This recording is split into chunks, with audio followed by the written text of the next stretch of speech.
Hello friends, मैं राम निवास आप लोगों का अपने YouTube channel BS online classes में मैं आप लोगों का स्वागत करता हूं।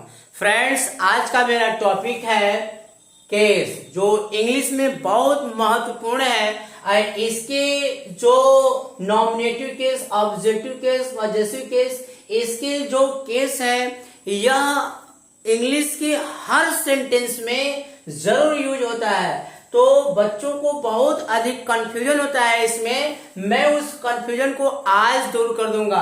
तो फ्रेंड्स, इस वीडियो को आप लास्ट तक देखिएगा और मैं आपके कंफ्यूजन को मैं इसको दूर करूंगा।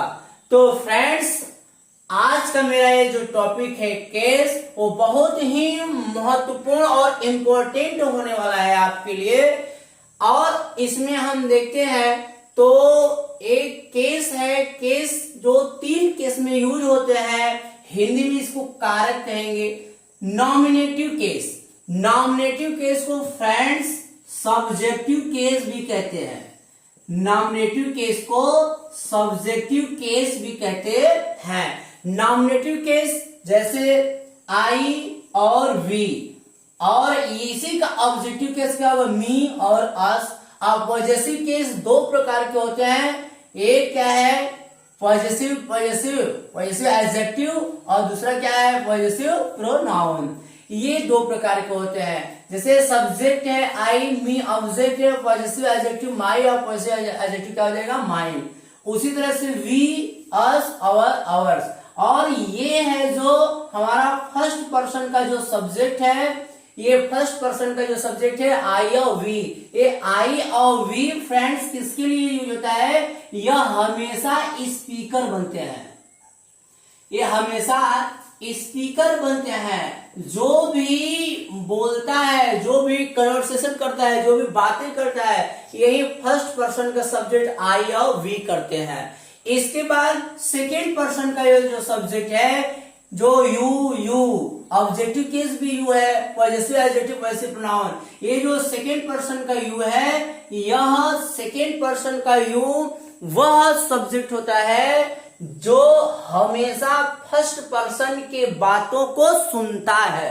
यानी ये जो सेकेंड पर्सन का जो सब्जेक्ट है, ये केवल बात को सुनता है, कुछ करता नहीं, केवल सुनता है। लेकिन जो थर्ड पर्सन का है, ही, सी, इट, दे, ये थर्ड पर्सन की जो सब्जेक्ट है, वह जो फर्स्ट पर्सन का सब्जेक्ट जो बात करते हैं, यह थर्ड पर्सन के सब्जेक्ट में के विषय में ही बात करते हैं। जो फर्स्ट पर्सन का सब्जेक्ट, फर्स्ट पर्सन का सब्जेक्ट बात करता है, और किसके विषय में बात करता है, थर्ड पर्सन के सब्जेक्ट की, जैसे ही, सी, इट और दे, इसी के विषय में फर्स्ट पर्सन का सब्जेक्ट बात करता है आई और वी। लेकिन इस बात को सुनता कौन है, केवल सेकेंड पर्सन का सब्जेक्ट बात को सुनता है। तो इसको अब हम सेंटेंस में जैसे यूज करते हैं, हमारा नॉमिनेटिव केस। नॉमिनेटिव केस को फ्रेंड्स सब्जेक्टिव केस भी कहते हैं। इस नॉमिनेटिव केस को ज्ञात करने के लिए इंटरोगेटिव वर्ड हमारा हु है। हु से हम क्वेश्चन करते हैं। अगर हु से क्वेश्चन करते हैं, जो हमारा रिप्लाई होता है, हु से क्वेश्चन करते हैं, जो हमारा रिप्लाई होता है, वही हमारा सब्जेक्ट होता है। जैसे वह स्कूल जाता है। एक सेंटेंस, वह स्कूल जाता है, क्वेश्चन कर दीजिए, कौन जाता है, कौन जाता है। हमारा आंसर क्या मिल गया, वह। हमारा आंसर क्या मिल गया, वह। यही वह हमारा क्या बन गया, सब्जेक्ट। ये वह हमारा क्या है, सब्जेक्ट। अब वह से आप देखते हैं, वह का रिलेट किससे है, ही से। यानी ही हमारा क्या है, सब्जेक्ट। ही हमारा क्या है, सब्जेक्ट। और जब ये सब्जेक्ट है तो इसका ट्रांसलेट क्या हो जाएगा, he goes to school. He goes to school. अब यहां पर हम सब्जेक्ट, इसमें नॉमिनेटिव केस कोई भी लगा दे, यदि हम यहाँ आई भी लगा सकते हैं, वी भी लगा सकते हैं, यू भी, यानी नॉमिनेटिव केस के ही सब्जेक्ट यहाँ यूज हो सकते हैं। और अन्यथा कोई भी केस के सब्जेक्ट यहाँ यूज नहीं होगा। कोई भी केस का जो प्रोनाउन है वहां पर यहाँ पे यूज नहीं होगा। जब भी यूज होगा तो ये नॉमिनेटिव केस का ही सब्जेक्ट यहाँ यूज हो सकता है, इसीलिए नॉमिनेटिव केस इसे कहा गया। ये नॉमिनेटिव केस केवल जब भी यूज होते हैं तो सब्जेक्ट के रूप में यूज होते हैं, इसलिए हम कह सकते हैं नॉमिनेटिव केस ये यूज होते हैं किस रूप में, सब्जेक्ट के। नॉमिनेटिव केस किस रूप में यूज होते हैं, सब्जेक्ट के। जैसे अब हम यहां लिखें me go to school, them learn a poem, us run fast. तो ये सेंटेंस क्या है, ये हमारा ऑब्जेक्टिव केस है, इसमें नॉमिनेटिव केस नहीं है, इसलिए ये सेंस क्लियर नहीं करता है, इसलिए यहां पर हम क्या लगाएंगे आई। और देम ये ऑब्जेक्टिव केस है, इसमें सब्जेक्ट यूज होना चाहिए, इसलिए ये गलत है, यहां पर क्या यूज होना चाहिए, दे। और अस भी ये क्या है, वी का ऑब्जेक्टिव केस है, और वी का ऑब्जेक्टिव केस है, इसलिए यहां पर हम क्या लगाएंगे, वी। क्यों ऐसा करते हैं, जैसे देखना है हमारा एक प्रोसेस है सिंटैक्स में। जैसे सब्जेक्ट, सबसे पहले हम इंग्लिश में ट्रांसलेट करते हैं तो स्थान किसका होता है, सब्जेक्ट का। प्लस क्या आ जाएगा, मेन वर्ब, प्लस क्या आ जाएगा, ऑब्जेक्ट, प्लस क्या आ जाएगा, अदर वर्ब। यानी हमारा ये जो मेन वर्ब है, मेन वर्ब के बाद हमारा ऑब्जेक्ट होते हैं और मेन वर्ब के पहले हमारा सब्जेक्ट होते हैं, इसलिए हमारा ये मेन वर्ब है, मेन वर्ब के पहले ऑब्जेक्ट आ गया, तो इसलिए हमारा ये रॉन्ग है, क्योंकि मेन वर्ब के पहले जब भी होना चाहिए तो सब्जेक्ट। इसी सब्जेक्ट को हम क्या कहेंगे, नॉमिनेटिव केस। इसी सब्जेक्ट को क्या कहेंगे, सब्जेक्टिव केस कहेंगे। तो अब यहाँ लर्न हमारा मेन वर्ब के पहले हमारा ये देम ऑब्जेक्ट है, इसलिए रॉन्ग है, इसका स्थान क्या होना चाहिए, दे। और उसके बाद ये रन भी हमारा मेन वर्ब है, मेन वर्ब के पहले हमारा अस, ये रॉन्ग है, इसका स्थान क्या होना चाहिए, वी। तो फ्रेंड्स ये सब्जेक्टिव केस हमारे ऐसे यूज होते हैं, इसके स्थान पर हम ऑब्जेक्ट कभी भी यूज नहीं करेंगे। अगर ये ऑब्जेक्ट यूज कर दिए तो ये हमारा क्या होगा, रॉन्ग। इस तरह से अब हम देखेंगे ऑब्जेक्टिव केस। ये ऑब्जेक्टिव केस जो हमारे हैं, ये ऑब्जेक्टिव केस कभी भी सब्जेक्ट के स्थान पर नहीं आते हैं, और जब सब्जेक्ट के स्थान पर नहीं आते हैं तो ये केवल ऑब्जेक्ट के स्थान पर होते हैं। जैसे ऑब्जेक्टिव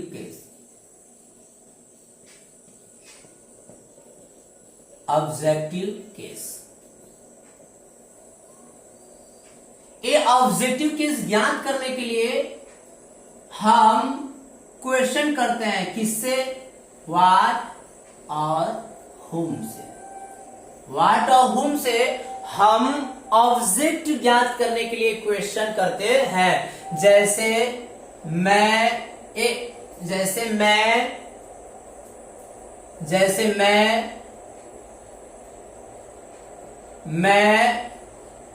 उसे पढ़ाया, ये सेंटेंस है, मैं उसे पढ़ाया। क्वेश्चन कर दीजिए, मैं किसे पढ़ाया। अब किसे पढ़ाया तो हमारा आंसर क्या मिल गया, ये हमारा क्वेश्चन है और यही हमारा ये क्या है, आंसर क्या हो गया, मैं उसे पढ़ाया। किसे पढ़ाया, मैं उसे पढ़ाया। मैं किसे पढ़ाया, उसे। तो उसे हमारा किससे रिलेटेड है, ही से। तो ही से अगर हमें रिलेटेड ही से है तो ही यहां पर हमारा सब्जेक्ट है, लेकिन उसे हमारा क्या है, ऑब्जेक्ट। किसे पढ़ाया, किसी से हमारा क्या मिलता है, ऑब्जेक्ट मिलता है। तो ऑब्जेक्ट मिलता है, यानी ही का हमारा ऑब्जेक्टिव केस क्या होगा? हिम, यानी उसे का इंग्लिश हमारा क्या होगा? हिम। यही हमारा ये क्या है? ऑब्जेक्ट। ये हमारा ऑब्जेक्ट है। अब इसका ट्रांसलेट क्या हो जाएगा?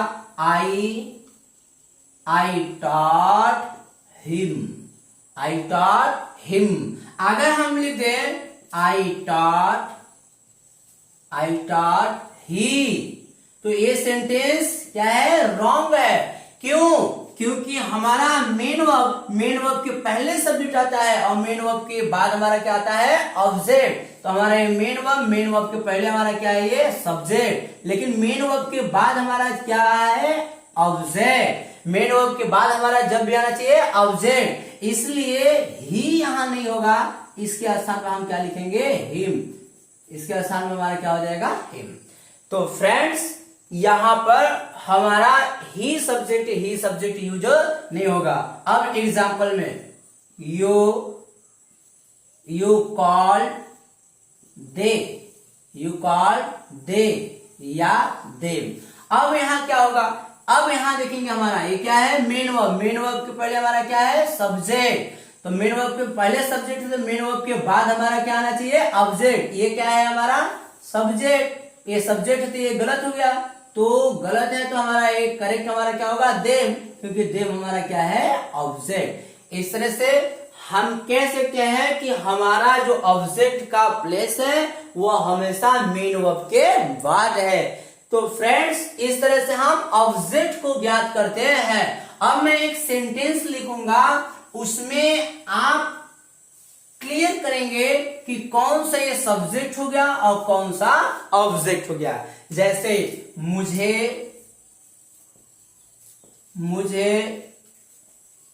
उसने बुलाया, मुझे उसने बुलाया। क्वेश्चन कर दीजिए, अब सब्जेक्ट कौन है? क्वेश्चन कर दीजिए, कौन बुलाया? कौन बुलाया? तो उसने। कौन बुलाया? हमारा आंसर क्या है? उसने। ये उसने किससे रिलेटेड है? यहां ही से, यानी ही यहां हमारा सब्जेक्ट क्या हो जाएगा? ही, क्योंकि कौन से हमारा क्या मिलता है? सब्जेक्ट। अगला क्वेश्चन कर दीजिए, कौन बुलाया? उसने। किसे बुलाया? किसे बुलाया? आंसर मुझे।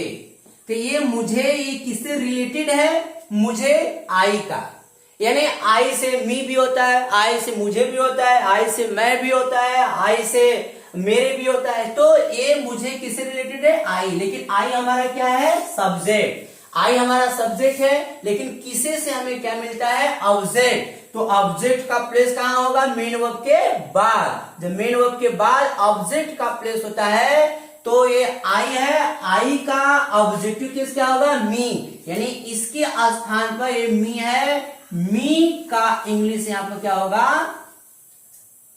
मुझे का इंग्लिश क्या होगा? मी। ये आई क्या है? सब्जेक्ट, और मी क्या है? ऑब्जेक्ट। तो अब इसका ट्रांसलेट क्या हो जाएगा? यानी सब्जेक्ट बेटा हमारा कौन है? ही। उसने सब्जेक्ट है, मुझे क्या है? ऑब्जेक्ट, और बुलाया क्या है? हमारा मेन वर्ब। ट्रांसलेट कर देंगे, ही कॉल मी। ये हमारा ट्रांसलेट है। यदि हम इसको ट्रांसलेट ऐसे कर दिए, ही कॉल आई, तो ये क्या हो गया? गलत। अगर ऐसे कर दिए, हिम कॉल्ड मी, तो भी ये गलत है, क्योंकि मेन वर्ब के बाद हमारा सब्जेक्ट आएगा, तो इसके स्थान में क्या होना चाहिए? ही। इस तरह से हमारा मेन वर्ब के बाद ऑब्जेक्ट आते हैं और मेन वर्ब के पहले सब्जेक्ट आते हैं। तो फ्रेंड्स अब देखते हैं ऑब्जेक्ट हमारे कितने प्रकार के होते हैं। How many kinds of object? My friends, object is divided into two parts.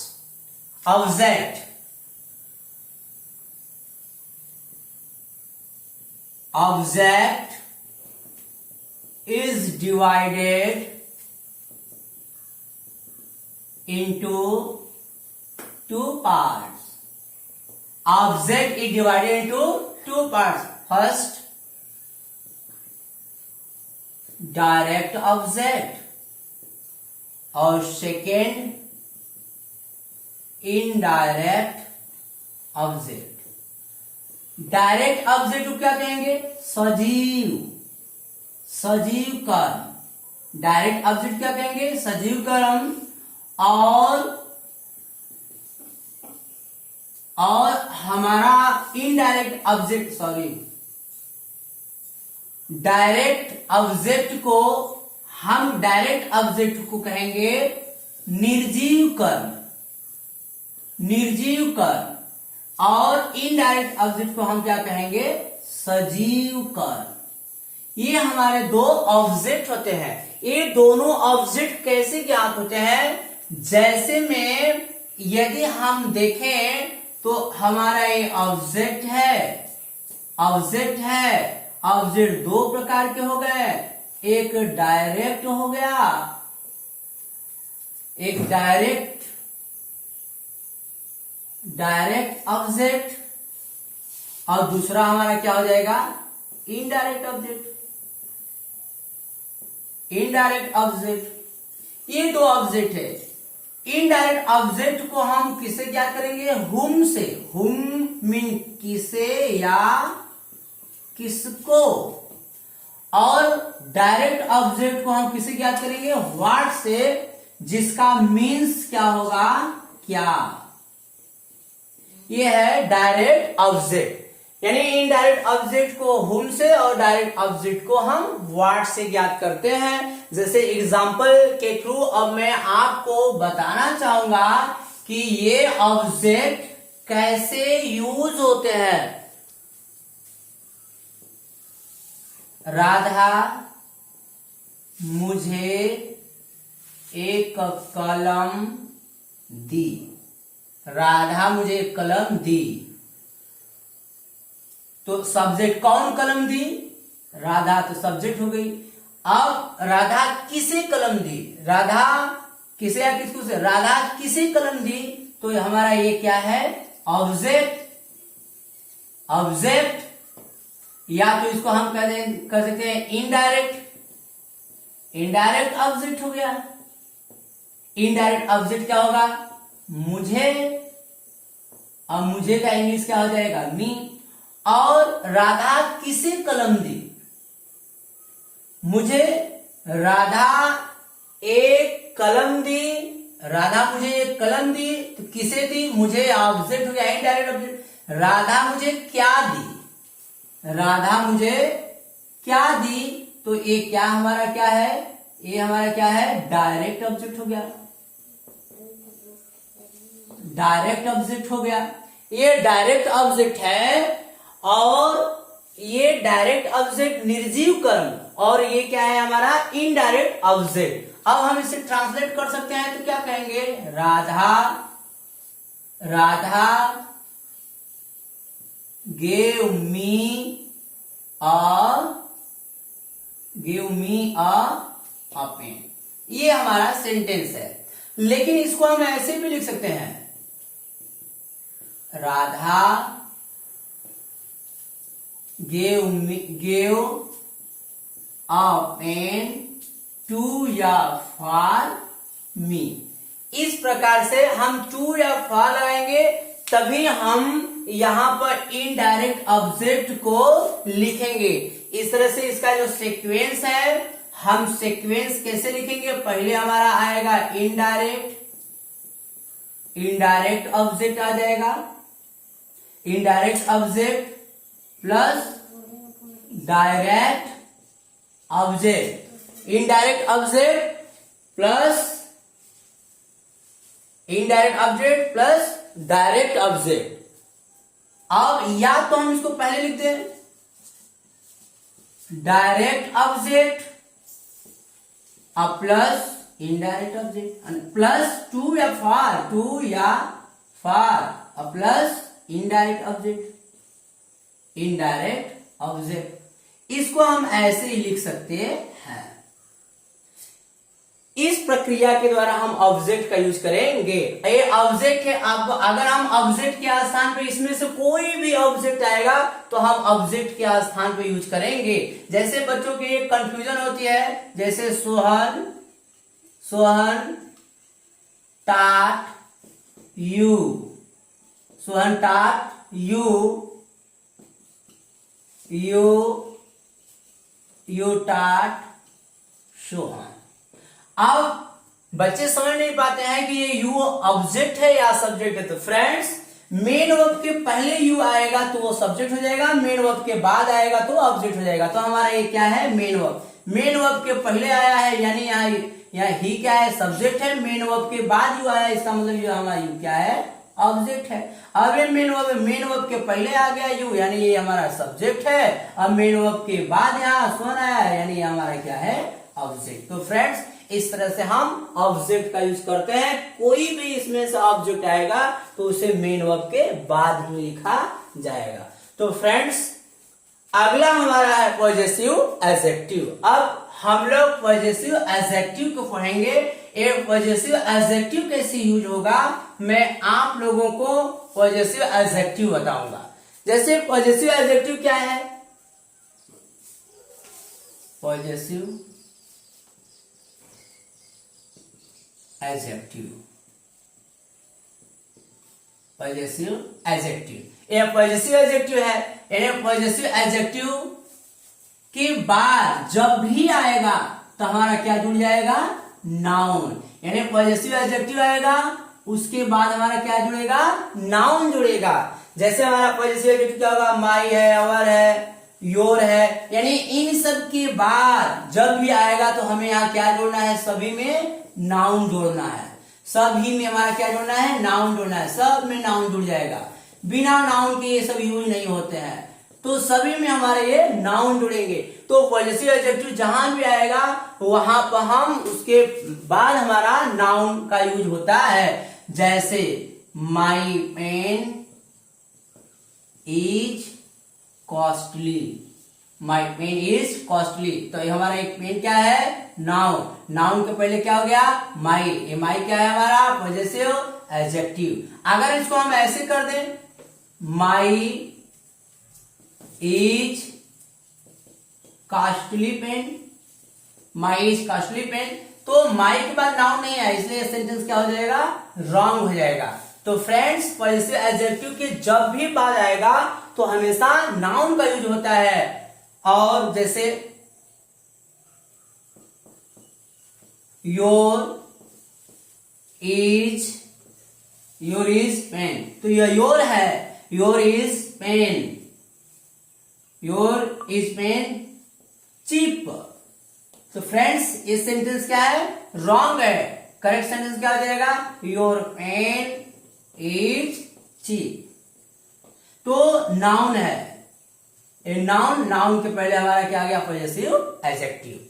इसके बाद जो भी पॉजेसिव एडजेक्टिव आएगा उसके बाद हमारा हमेशा नाउन का यूज होता है। लेकिन अब पॉजेसिव प्रोनाउन, एक पॉजेसिव प्रोनाउन क्या है, अब ये देखें, ये पॉजेसिव प्रोनाउन जो है, पॉजेसिव प्रोनाउन के बाद हमारा नाउन का यूज नहीं होता है।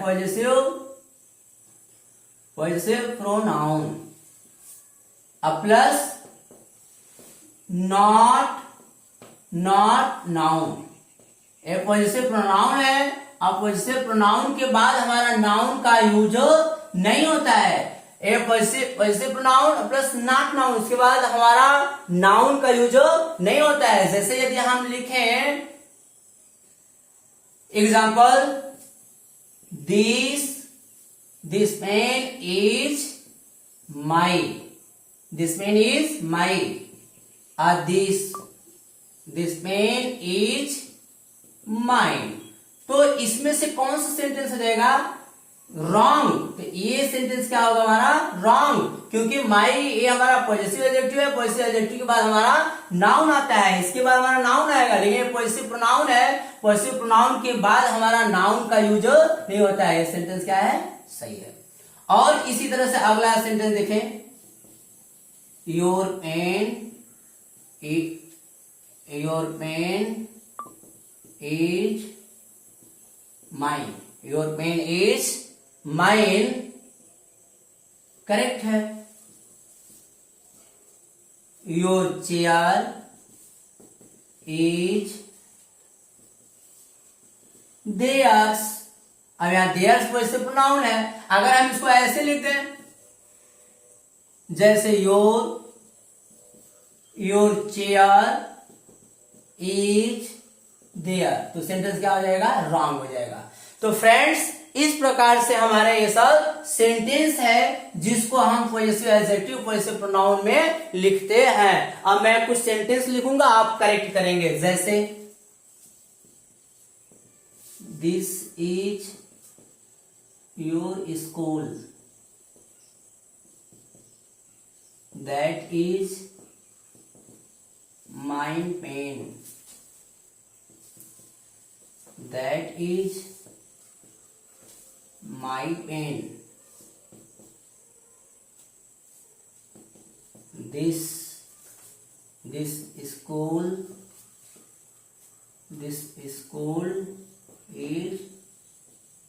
yours, this school is your। तो friends this is your, your के बाद हमारा नाउन है, ये सेंटेंस सही है। ये माइन है, माइन के बाद नाउन नहीं आना चाहिए, यानी ये क्या सेंटेंस रॉन्ग है। दैट इज माई पेन, या माई है, नाउन के पहले वैसे एडजेक्टिव, यानी सेंटेंस सही है। दिस स्कूल इज योर्स, यानी योर्स के बाद नाउन नहीं, ये भी सेंटेंस सही है। This school is your, sentence wrong है क्योंकि ये पॉजेसिव एडजेक्टिव है। तो फ्रेंड्स इस तरह से हमारा एक केस यूज होता है। एक केस बहुत इंपॉर्टेंट है, जो इंग्लिश पढ़ते हैं तो हर एक लाइन में ऐसे प्रोनाउन का यूज किया जाता है। तो फ्रेंड्स ऐसे हम केस का यूज करेंगे। तो माय डियर फ्रेंड्स, मुझे उम्मीद है ये वीडियो आपको जरूर अच्छा लगा होगा, और इस वीडियो को आप लाइक शेयर और सब्सक्राइब जरूर कीजिएगा। Okay, thanks.